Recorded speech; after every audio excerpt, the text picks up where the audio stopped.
যদি মারের কথা ভাবেন তবে মার খাবেন, যদি অক্ষমতার কথা ভাবো তবে তাই হবে। জয়ে ইচ্ছা থাকলেও যদি মনে জয়ের চিন্তা না থাকে তবে তুমি অবশ্যই হেরে যাবে।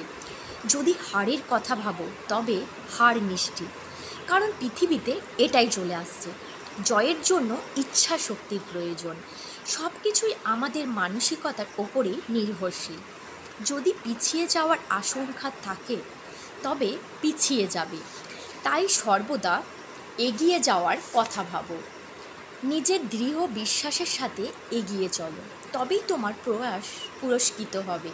জীবনের সংঘর্ষে সর্বদাই যে শক্তিশালীরা জেতে তা নয়, বরং সেই জেতে যার মনে জয়ের বিশ্বাস থাকে।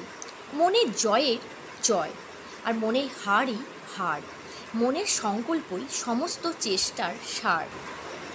এই কবিতাটাতে বোঝা যাচ্ছে যে আপনি নিজের সফলতা বা অসফলতার জন্য দায়ী, আপনার ভাগ্য বা কপাল নয়।